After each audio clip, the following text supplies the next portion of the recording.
Hey everyone, welcome back to another episode of Ilia's World of Books, and today I'll be reviewing one of my favourite books, a newly released title by J K Rowling, the author of the Harry Potter series, The Ickabog.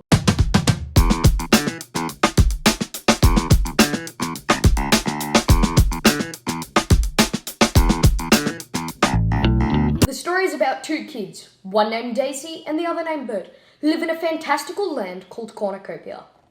There are multiple towns in Cornucopia, each famous for their own things. Some are famous for their meats, others for their cheeses, and some for their luxuries and riches. The towns in Cornucopia produce the finest foods and best riches, which make the citizens very proud. Although, on the near outskirts of Cornucopia, there's the marshlands, boggy, slushy, and mushy. The people that live there, the marshlanders, are malnourished and poor, and only surviving by the skin of their teeth. But there is a legend that comes from there that only marshlanders believe. That is the legend, the myth of the Ickabog, supposed to be a terrible, man-eating, horrific monster that dwells in these sloppy, boggy, mushy lands. Cornucopia is ruled by a feeble king who has some corrupt and greedy lords and advisors who take control of Cornucopia behind the king's back. They make up a mysterious story about the Ickabog suddenly appearing and making a direct threat to the king's life. They make the people pay tax for a non-existent army protecting the citizens of Cornucopia, and anybody who refuses to pay tax or refuses to believe in the Ickabog either die, mysteriously go missing, or are thrown into the dungeons in the cover of night for treason.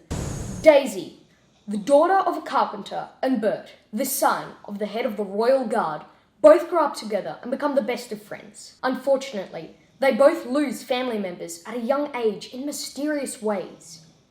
This story is not just about uncovering the deaths and what happened to their parents, but it is about the poor and rich of Cornucopia and uncovering the true nature of what is this myth, the Ickabog. The king of Cornucopia is very self-centered and cares more about his popularity and what people think of him than the actual well-being of the citizens of Cornucopia.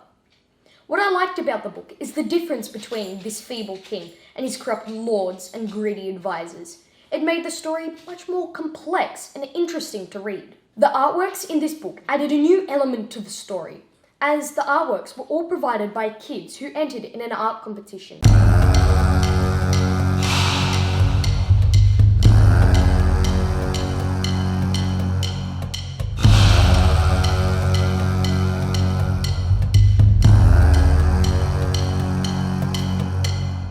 I love this story, and I would highly recommend this book to anyone with a wild imagination. It's relatively easy to read, and the chapters are short, but the descriptions are absolutely amazing. They're so engaging. It made me feel like I was actually there, and I could taste the divine desserts and the absolute amazing aromas wafting from each city. The characters were also absolutely amazing to read about.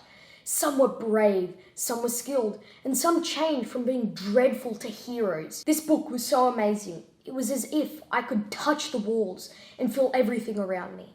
It was like all these cities, the marshlands, and even the Ickabog was right there in front of me. And I could see it, I could touch them, and I could smell them.